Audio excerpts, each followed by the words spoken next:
Buenos días, aquí Augusto Townsend, curador principal de Comité, con las noticias de hoy martes 15 de abril del 2025. El podcast de hoy llega con el auspicio de Bigmont Group, una firma de selección de talento y consultoría que ha venido acompañando empresas líderes por más de una década y que, como empresa B, está enfocada en generar valor compartido desde una lógica de triple impacto económico, social y ambiental, porque el éxito empresarial ocurre cuando el talento y el propósito están alineados.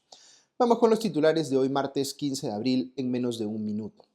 Primero, el Poder Judicial dictará hoy sentencia en el juicio contra el expresidente Ollanta Humala y su esposa Nadine Heredia por el caso de lavado de activos por los aportes al Partido Nacionalista. Segundo, la presidenta Dina Boluarte promulgó la ley que impone nuevos controles a las ONG, supuestamente en aras de la transparencia, pero que podría convertirse en una herramienta de censura o de indefensión. Tercero, el Vaticano emitió una orden firmada por el propio Papa Francisco que dispone ya en definitiva la disolución del sodalicio de Vía Cristiana. Cuarto, se ha registrado un nuevo incendio en el centro de Lima y los bomberos vuelven a reclamar que no hay presión de agua suficiente en los hidrantes para controlarlo efectivamente. Y quinto, Estados Unidos no aplicará aranceles de 145% para computadoras, semiconductores y celulares provenientes de China, haciendo una nueva excepción, pues en este caso a lo que antes había dispuesto respecto del gigante asiático. Ok, pasamos al desarrollo de cada una de estas noticias sin dueños de la verdad. Aquí la primera. El Poder Judicial dictará sentencia hoy desde las 9 de la mañana en el juicio que se le sigue al expresidente Ollanta Humala y a su esposa Nadine Heredia, la ex primera dama, por el caso de presuntos aportes ilegales a las campañas del Partido Nacionalista. En este proceso, el fiscal Germán Juárez Atoche, miembro del equipo especial Lavajato, pide 20 años de prisión para Humala y 26 años y 6 meses para Heredia. Además, solicitó la disolución del Partido Nacionalista, que fue fundado por el propio Humala y fue pues el vehículo electoral que utilizó para ganar las elecciones en el 2011. La Fiscalía les imputa a ambos haber cometido el delito de lavado de activos relacionado a los presuntos aportes del gobierno de Venezuela y de Odebrecht a sus campañas electorales del 2006 y 2011. El juicio, que incluye a otros 8 acusados, llegará así a su fin luego de más de 3 años de proceso. Según el diario El Comercio, especialistas señalan que esta sentencia sería clave para el futuro del caso Lavajato, ya que será la primera que se pronuncie sobre una acusación sobre el delito de lavado de activos ligado a presuntos aportes de campaña, es decir, va a definir si eso se califica o no como delito de lavado de activos. Por otro lado, la defensa legal de Humala y Heredia han rechazado los cargos y niegan que el Partido Nacionalista haya recibido dichos aportes de Venezuela u Odebrecht. Además, rechazan que, en caso sí los hubiese recibido, esto constituye el delito de lavado de activos. Segunda noticia, la presidenta Dina Boluarte promulgó ayer oficialmente en una ceremonia en Palacio de Gobierno la ley que impone nuevos controles a las ONG a través de la modificación de la actual ley de la Agencia Peruana de Cooperación Internacional, más conocida como APSI. Según Boluarte, esta ley, abro comillas, velará por el supremo interés de la democracia, la unidad nacional y poner bajo una revisión exhaustiva a una minoría de ONGs que actúan en contra de los intereses de nuestro país, sembrando odio y atacando nuestro sistema, cierro comillas. También señaló que, entre comillas, hemos dado un paso firme y decidido en favor de la transparencia y que no se trata de fiscalización arbitraria, sino de rendición de cuentas. Es esta una ley que, en efecto, como dice la presidenta, solo fortalece la transparencia y la rendición de cuentas de las ONGs en pro de la democracia o hace algo más que puede estar reñido con esta última. Pues digamos que se están haciendo varios cambios en este proyecto aprobado por el Congreso y promulgado por el gobierno, algunos de los cuales efectivamente implican mayores exigencias de entrega de información y autorizaciones previas que algunos podrían considerar como una elevación positiva del estándar de transparencia aplicable a las ONG. Pero esta ley tiene también algunas partes que son muy cuestionables, como el hecho de que le da a una autoridad administrativa del gobierno de turno la posibilidad de cerrar o ponerle multas impagables a cualquier ONG que se considere que está haciendo, entre comillas, activismo político contrario a los intereses del Estado con dinero de la cooperación técnica internacional. El problema con esto último es que está regulado de manera tan ambigua o tan discrecional que cualquier gobierno podría utilizar esta facultad para censurar o eliminar a ONGs que fueran críticos de su gobierno. El otro aspecto cuestionable de esta ley es que impide que se pueda utilizar cooperación técnica internacional para financiar la defensa legal de las personas que demanden al Estado, que podrían ser pues víctimas de violaciones de derechos humanos, por ejemplo. Entonces, ¿será esto último un error, digamos, involuntario o es algo que se ha metido deliberadamente como contrabando porque lo que se quiere en última instancia es censurar a ONGs críticas de los poderes de turno o impedir que el Estado pueda responder a la justicia supranacional? En un país como el Perú no es descabellado pensar que esto último ha sido el objetivo principal y que se ha camuflado todo esto haciéndolo pasar como una medida de mayor transparencia de las ONGs cuando lo que se quiere pues es otra cosa. Esto es lo que habría que considerar de esta norma que en lugar de fortalecer la democracia en realidad pues va a terminar, pienso yo, debilitándola. Tercera noticia, el Vaticano oficializó la disolución del sodalicio de Vía Cristiana, según leo esta mañana en el diario La República. Esto debido a las denuncias contra su fundador, Luis Fernando Figari, y otras personas más por abusos sexuales, físicos y psicológicos. En el documento que dispone tal cosa y que lleva la firma del Papa Francisco, se condenan también las prácticas económicas de dicha organización. Este se ha convertido en un caso icónico a nivel internacional, incluso diría yo, de acciones concretas tomadas por la Iglesia Católica respecto de una agrupación que surgió en su seno y que terminó cometiendo o cobijando actos deplorables. El abogado José Ugaz, opinando en La República, señala que la decisión del Vaticano manda además un mensaje claro en el sentido de que la justicia peruana no ha estado a la altura para sancionar a quienes cometieron delitos. Ahora iniciará un proceso en el que la organización deberá vender sus activos y asegurar la reparación económica de las víctimas. Y deberá determinarse también, por otro lado, qué va a ocurrir con los sacerdotes que han estado vinculados al sodalicio. A título personal, creo que esta es una decisión apropiada para la gravedad de los hechos que se han hecho conocidos de miembros del sodalicio. Yo conozco personalmente a algunas de las víctimas y no puedo sino solidarizarme con su búsqueda de justicia. También conozco otras personas que han estado asociadas al sodalicio que yo considero gente buena y que claramente distingo de personajes muy oscuros como Luis Fernando Figari. Creo que esta es una organización que tenía problemas desde la visión primigenia de su fundador y por cómo habilitó luego todo lo que se ha hecho conocido. Y por eso creo que la sanción del Vaticano es apropiada y que además está pendiente, por supuesto, que la justicia peruana penalice o sancione a todos los que corresponda. Pero también creo que es un momento de dolor para gente que sin conocer todo lo que estaba pasando en el trasfondo o los vicios o delitos de sus autoridades pensó que estaba participando de algo positivo. Yo creo que hay aquí también una reflexión que hacer sobre cómo el fervor religioso puede ser sometido o utilizado como herramienta para habilitar o apañar las agendas inmorales de algunos, quienes están en agrupaciones religiosas porque consideran que estas cumplen pues un rol de compás moral.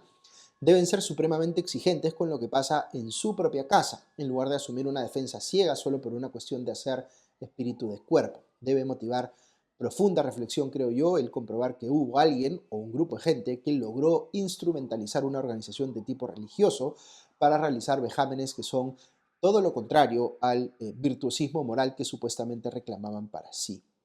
Cuarta noticia. Luego de poco más de un mes del inicio del enorme y prolongado incendio que afectó a Barrios Altos, un nuevo siniestro se ha desatado en una vivienda cercana al Hospital 2 de Mayo, en el cruce del Jirón Santa Rosa con el Jirón Luis Sotomayor, en el centro de Lima. El nuevo incendio que inició la noche del domingo se ha extendido ya a más de 5 inmuebles y 2 quintas, lo que ha dejado de momento a unas 80 familias damnificadas. La emergencia viene siendo atendida por más de 40 unidades de bomberos, pese a lo cual se espera que luego el fuego tarde en ser controlado varios días.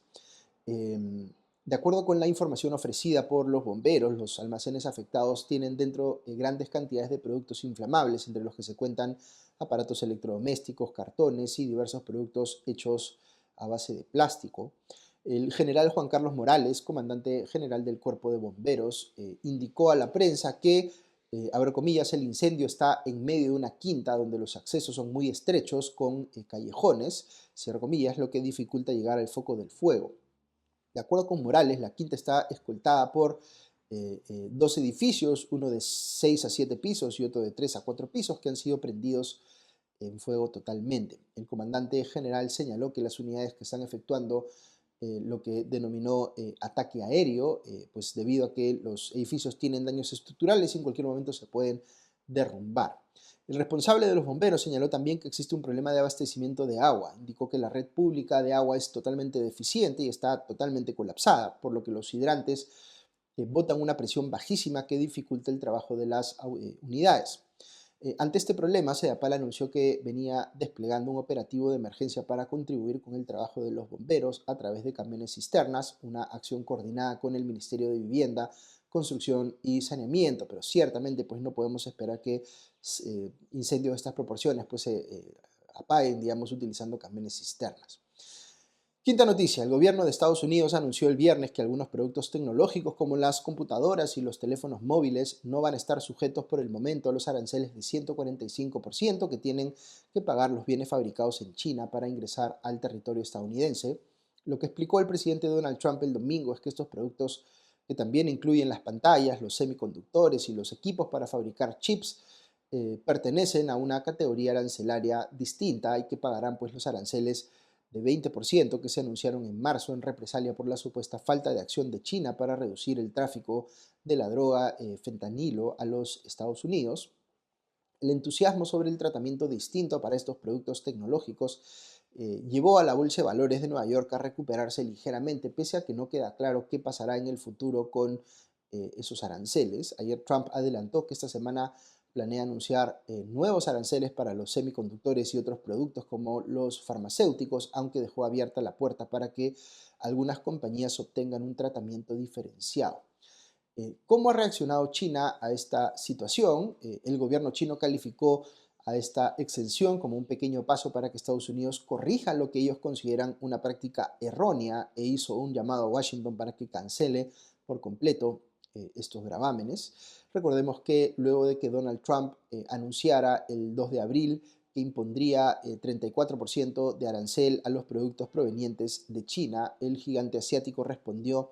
con tarifas similares y ambos han ido escalando estos impuestos hasta un 145% en el caso de Estados Unidos hacia China y 125% en sentido inverso. Por el momento la mayoría de países están sujetos a tarifas de 10% y existe una amplia preocupación sobre qué pasará con la economía global y países como el Perú en un escenario en el que las dos principales potencias del mundo se dañan pues mutuamente y reducen su capacidad de demandar productos del resto del globo. La gran pregunta ahora es qué cederá o quién cederá primero en este enfrentamiento. Mientras Estados Unidos flexibiliza sus condiciones de manera bien accidentada, como hemos visto,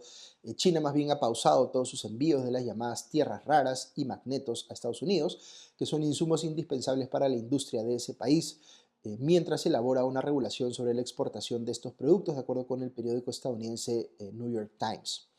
Ok, hasta aquí las noticias de hoy, pero si quieren escuchar unos minutos más, hoy en el espacio de la reflexión del día justamente tenemos un comentario invitado, pero de la casa, para entender cómo está afectando la guerra arancelaria que ha desatado Estados Unidos, el comportamiento de las bolsas de valores y de la economía en general. Le pedí a Ale Costa que nos dé una pequeña explicación al respecto. Así que escuchamos a Ale. Las idas y vueltas de Donald Trump respecto a cuál va a ser la política arancelaria, los impuestos que cobre el mayor comprador del mundo a las importaciones que ingresen a su mercado, está generando fuertes vaivenes en las bolsas de valores del mundo, dependiendo de cuál es la última noticia, cuál es el último anuncio del presidente estadounidense. Lo hemos visto ayer lunes con una recuperación de las bolsas globales, incluyendo la Bolsa de Valores de Lima, luego de que el fin de semana Trump anunciara que productos como las computadoras o los teléfonos no van a ser afectados por los altísimos aranceles que Estados Unidos está cobrando ya desde la semana pasada a los productos chinos. Y aunque las fluctuaciones de las bolsas de valores parezcan muy lejanas, en realidad todos aquellos que tenemos nuestros ahorros para nuestra vejez en un fondo de pensiones administrado por una AFP, estamos siendo afectados por estos vaivenes en los mercados. El índice general de la Bolsa de Valores de Lima se mantiene 3,18% por debajo del 31 de marzo y el índice general 2% por debajo del 31 de marzo antes del anuncio de los aranceles por parte de Donald Trump. Y esta incertidumbre también tiene un efecto directo en, por ejemplo, el tipo de cambio, que ayer cerró en 3,741 soles por dólar. Pero además de estos efectos en el corto plazo, podríamos ver efectos en el mediano plazo, efectos negativos, si es que las empresas empiezan a postergar, como está sucediendo, sus decisiones de inversión y por lo tanto se afecta la generación de empleo y se golpea la confianza de los consumidores, que viendo estas noticias negativas deciden postergar decisiones de consumo para prepararse para un escenario más negativo. Una menor inversión y un menor gasto, y la incertidumbre respecto a qué va a pasar con los aranceles a nuestros principales productos de exportación ponen en riesgo la capacidad de la economía peruana de crecer en ese escenario más complejo e incierto y por lo tanto la capacidad de la economía peruana de sacar a más peruanos de la pobreza. Muy bien, con esto llegamos al final del podcast de hoy. Como siempre, un agradecimiento a Ale por su valioso comentario esta mañana y también a nuestros auspiciadores, a Big Mom Group y a nuestros suscriptores con cuyo apoyo pues, podemos seguir haciendo esto todos los días. Que todos estén muy bien y ya nos escuchamos pronto. Adiós.